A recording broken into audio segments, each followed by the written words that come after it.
ఇచ్చిన మాట ప్రకారం 2009లోనే రాష్ట్రం ఇచ్చి ఉంటే కేసీఆర్ ఉద్యమం చేసేవారు కాదని మాజీ మంత్రి బారాస ఎమ్మెల్యే హరీష్ రావు అన్నారు.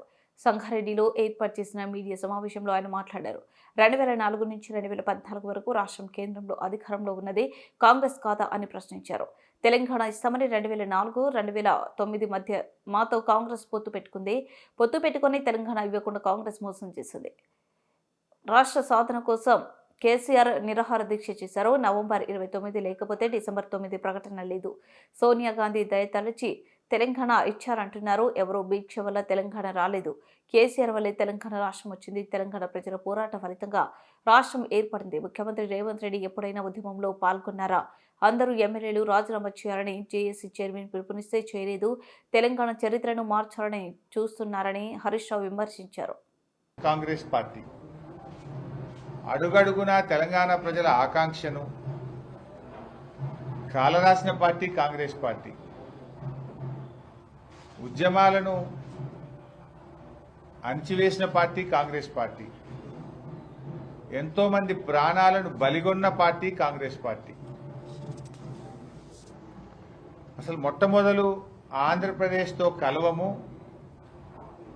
మా రాష్ట్రం మాకే ఉండాలంటే కూడా ఆనాడు ఆంధ్ర నాయకుల లాబీయింగ్కు తల ఒగ్గి ఉన్న తెలంగాణను ఆంధ్రాలో కలిపిందే కాంగ్రెస్ పార్టీ.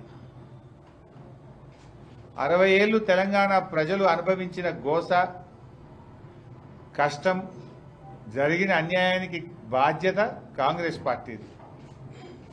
ఫజల్ అలీ కమిషన్ సిఫార్సులను తుంగలో దొక్కింది నెహ్రూ గారి రాజ్యమైతే 69 ఉద్యమాన్ని ఇనుపకాలతో తొక్కింది ఇందిరమ్మ రాజ్యం. అసెంబ్లీ ముందు అమరవీరుల స్తూపం ఏదైతుందో ఆ స్తూపమే కాంగ్రెస్ జరిపిన దమనకాండకు గుర్తుగా అసెంబ్లీ ముందు అమరవీరుల స్తూపం ఉంది. ఆ స్తూపం కింద బుల్లెట్లుంటాయి.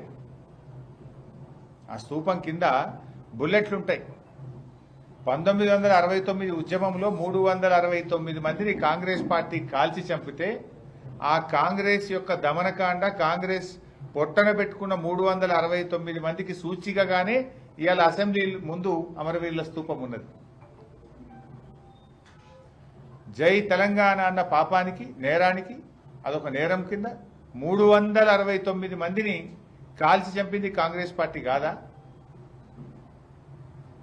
ఆ రోజు తెలంగాణ ప్రజాసమితిని చెన్నారెడ్డి గారి నాయకత్వంలో ప్రజలు గెలిపించి తమ ఆకాంక్షను కేంద్ర ప్రభుత్వానికి చాటి చెప్పితే తెలంగాణ ప్రజాసమితిని కాంగ్రెస్లో విలీనం చేసుకొని తెలంగాణ ప్రజల ఆకాంక్షల్ని కాలరాసింది కాంగ్రెస్ పార్టీ. ఏ నాయకునికి పదవి రాకపోయినా తెలంగాణ పేరిట దుకాణం పెట్టాలి, పదవి రాగానే దుకాణం బంద్ చేయాలి. ఇది కాంగ్రెస్ పార్టీ నాయకుల చరిత్ర. ఎందుకంటే కాంగ్రెస్ పార్టీ మొదటి నుంచి కూడా మీరు అన్యాయమే చేసిండ్రు. వద్దంటే తెలంగాణను ఆంధ్రలో కలిపిండ్రు. ఫజల్ అలీ కమిషన్ రిపోర్ట్ను బుట్టదాఖలు చేసిండ్రు. 69 ఉద్యమంలో 369 మందిని కాల్చి చంపిండ్రు. ఆ తర్వాత ప్రజాసమితిని 11 ఎంపీలు గెలిపిస్తే వాళ్ళను కాంగ్రెస్లో కలుపుకొని